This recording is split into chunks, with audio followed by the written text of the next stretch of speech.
Avvalambor assalomu alaykum. Bizni uzoq yaqindan kuzatib turgan akalar, ukalar, opalar va endi singillar yuk mashinani ko'rmasa kerak. Hammangizga assalomu alaykum. Hozir sizlar bilan Jack X200 mashinasini YouTube uchun obzor videosini tayyorlab ko'rsatamiz. Endi obzorini to'liq 100% qilishga harakat qilamiz, lekin professional odam emasman. Endi qo'limdan kelgancha har bittasini, masalan, bir tarafda ko'rishingiz mumkin, xalqimiz suygan Kia. Bu tomonda Jack. Ikkalasi ham aslida bir xil mashina, lekin men bu Kia'ni yomon mashina demoqchi emasman. Endi zo'r mashina, lekin qimmat. Jack X200 zo'r mashina, lekin arzon, ancha narxiga qaraganda Kia'ga qaraganda arzon bo'ladi. Xarakteristikasi bir xil. Mana kelishingiz mumkin. Даже hamma tomon bir xil. Bort razmeri 310 sm. Eniga 165 sm. Oddiy misol, balonlarga qaraydigan bo'lsak, baloni bunda ham 13-razmerda, bunda ham 13-razmerda bo'ladi. Masalan, ko'pchilik klientlar telefon qilib yokida ikkilanib turgan odamlar uchun Kia bilan Jack X200 ni farqi qanaqa deganlar uchun bu videoni qilib tayyorlab sizlarga ko'rsatishga harakat qilmoqchimiz va bizni kuzatishda davom eting. Bu mashinalarimizga, Jack X200 mashinalariga juda ham ajoyib skidka ketmoqda. Bu skidkadan sizlar foydalanib qolishingizni sizlardan iltimos qilib qolgan bo'lardim. Xullas, mashinamiz haqida to'liq xarakteristikasini tushuntirib beraman. Bu Jack X200 mashinamizda 2 atmosferli motor qo'yilgan. 2 atmosferli motor qo'yilganiga qaramasdan mashinamizda 147 ta ot kuchi bor. Ya'ni 147 ta otlar jamlangan, pishqirib turgan toychoqlar bor buni ichida. Xullas, menga e'tibor qilmaysizlar, videoni davom ettiramiz azizlar. Bu mashinamizning motor qismi, ya'ni yuragi, haqiqiy xavqirib turgan, o'ynab turgan yuragi haqida gaplashadigan bo'lsak, bu mashinamizning motorida Greenjet degan kompaniyani Yaponskiy motori turibdi. Yana o'ylashingiz mumkin, Jack Xitoydan chiqadi. Bu Xitoy mashina bo'lmaydi, u yoq bu yoq. Yo'q, zo'r. Haydab ko'rmagan odamlar hammasi negativ bildirib, bu yoqni unaqa deb yotadi. Xullas, bu mashinamizning motori yaponskiy motor hisoblanadi. Bemalol so'rab qidirib ko'rishingiz mumkin Google'danmi, ChatGPT'danmi, qanaqa ma'lumot tarmog'i bo'ladigan bo'lsa, o'sha ma'lumot tarmoqlaridan bu mashina haqida to'liq ma'lumotini qidirib, qarab ko'rsangiz bo'ladi. Lekin bu tanish bilishingiz olgan bo'lishi mumkin. O'zbekiston bozorlarida ham ancha-muncha qo'rqmasdan ayta olaman, bugun kirib kelgan mashina emas. Ko'payib qoldi. So'rab ko'rsangiz bo'ladi, qanaqa mashina, yaxshimi, yomonmi? Shu paytgacha nechta mijoz olgan bo'lsa, bo'lmaydi, yomon. Unaqa gap so'zlar bo'lgan yo'q hali. Allohga shukr. Xullas, bu mashinamizni motorini aytdim. Endi balonlarga keladigan bo'lsak, balonlar, oldi balon qismini sizlarga aytib o'taman. Oldi balon qismi 15-razmer hisoblanadi. Bu mashinamizning oldi baloni 15-razmerda, lekin bularni oldida aka birdan aytib ketavering. Nima qilaman cho'zib, aylantirib, sizlarni qiynab. Bu mashinamizda oldida amortizator qo'yilgan. Resor emas. Kep, mana operator kep ko'rsatib oling.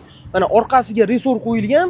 Orqasida resor bor, lekin oldida amortizator bor. Hozir bu tomondan brizgavik xalaqit qilyapti, ko'rinmaydi. Lekin bemalol qo'rqmasdan mashinani xarid qilib olsanglar bo'ladi. Orqa balonning nechiligini boya videoni boshida ham aytgandim, yana bir marta aytib eslatib o'taman. Orqa balonida 13-razmerda bo'ladi, lekin orqa baloni qo'sh balon hisoblanadi. Ya'ni bir tarafda ikkita, narigi tomonda ikkita. Tushunmaganlar uchun qo'sh balon hisoblanadi. Resorlari ham xuddi shunaqa, bir tarafda 6 dona, narigi tarafda 6 dona qalin resorlar qo'yilgan. 1,5 santimetrlik resorlardan qo'yilgan. Bu mashinani bemalol qo'rqmasdan xarid qilib olsanglar bo'ladi. Lekin bugungi sanamiz 26-yanvar, ya'ni 2026-yil. Bu mashinalarga hammasiga Jack X200 larga 16 million 800 dan skidka ketyapti. Bemalol ulgurib xarid qilib olsanglar bo'ladi. Naqdmi, kreditmi yokida rassrochkami, nima bo'ladigan bo'lsa, qanaqa to'lov turi bo'ladigan bo'lsa, bizda hammasi ochiq tayyorlab qo'yganmiz. Xudo xohlasa kelib bizdan mashinamizni xarid qilib olsangiz bo'ladi. Endi bu mashinamizning oldi qismiga, ya'ni oldi, dersi qilib gapirayku, oldi mordasiga keladigan bo'lsak, oldi mordasini ko'rishingiz mumkin. Faralari LED hisoblanadi, tumankalari bor, tayyor hamma narsasi. Bu yoqqa bitta nomer taqib olasiz. Bu yozuvlarini qaramaysizmi? Jack deb yozilganmi? Jini qarang, alohida tema-yu. Jini ko'ryapsizmi? Vobshe, mana jini o'zini ko'rsating, bong'illab ketgan. Xullas, Jack mashinamiz bizda sotuvda tayyor turibdi. Bizada buni aytib o'taman. 4 xil varianti bor, 4 xil. Keyin buni kreditlari, rassrochkalari bitta pasportga chiqadi, xudo xolasa. Rassrochka haqida ham to'liq ma'lumot beramiz, xudo xolasa. Pastda raqamlar qoldirilgan bo'ladi. O'sha raqamlarga telefon qilib, rassrochka haqida, kredit haqida ma'lumot so'rasangiz, bizning menejerlarimiz ma'lumotlarini sizlarga berib o'tadi. Bemalol любой payt telefon qilavering. Xoh ertalab, xoh kechqurun, xoh kunduz, xoh tun 12 dan keyin ham qilib ko'ravering, xudo xolasa. Ko'tarib javob beramiz. Chunki o'zim uxlamayman-da, yoshligimda ham boyqush deganmen. Xullas, bu mashinani endi sekinlik bilan juda ham eksklyuziv, ya'ni ichki saloniga kirib obzorini qilishga harakat qilamiz, xudo xolasa. Ichki salonimizga keladigan bo'lsak, salonimizda bizni nimalar kutib oladi, qadrli akalarim, qadrli puldor akalarim. Endi bu gapim bor-ku ichiga paxta qo'yayotgandek bo'lib qolishi mumkin. No, paxta emas, chin ko'ngildan gapiryapman. Aziz do'stlar, bizni salonda nimalar kutib oladi? Bizni salonda birinchi o'rinda kalit kutib oladi mana. Kalitni ko'rishingiz mumkin. Kalit ikkita bo'ladi. Masofadan boshqariluvchi, ochilib, yopiladigan, qulflanadigan pultlar hisoblanadi. Bu mashinamizda haydovchilar uchun, shofyorlar uchun qanaqa qulaylik kerak bo'lsa, hamma qulaylik bor. Men o'sha qulayliklarni hozir bitta-bitta aytib chiqaman. Ya'ni bizni eng birinchi bo'lib kalit kutib oldik, endi ikkinchi bo'lib kutib oladigan narsamiz bu bizdagi gidravlika rul hisoblanadi. Gidravlika mana qarang, yumshoq joyda turganda. Bu yuk mashina aka, bu yuk, tushunasizmi? Yengil Cobalt yoki Gentra emas, katta bo'lgan mashinasi emas. Aka, bu yuk mashina mana qarang. Gidravlika rul qo'ydirib, chiroyli qilib qo'yganmiz. Endi biz qo'ydirmaganmiz, zavod qo'yib bergan. Bu mashinamizni maksimal tezligi 160, yoqilg'i baklariga 65 litr ketadi. 100 kilometrga kitobida 9 ta, 10 ta yozilgan, lekin realni haqiqatni gapiradigan bo'lsam aka, 100 kilometrga olgan klientlar aytganda bizga, men shundan keyin chiqib aytayapman, sen qaydan bilasan, yo bir 20 litr benzin solib haydab ko'rganmisan, yuzga necha ishini? Yo'q, juda ko'p klientlar olgan. So'rayman masalan telefon qilib. Aka, qanday mashina, yaxshimi ahvoli? Chotki. Yuziga qancha yeyapti? Yuziga aka 10 ta, 11 ta. 10 ta, 11 ta, 12 ta. Yuksiz holatida. Yuk bilan bo'ladigan bo'lsa, 13 dan 14 tagacha chiqib benzin yeyapti ekan. Bu mashinamizning motori ikkilik atmosferniy hisoblanadi. Bunga metan, propan hamma narsa tushadi.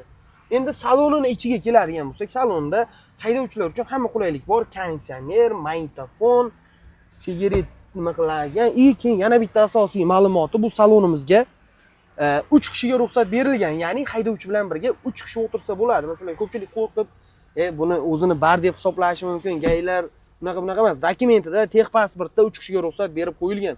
Любой joyda uyalmasdan, xavotir qilmasdan mazza qilib haydab ketsanglar bo'ladi.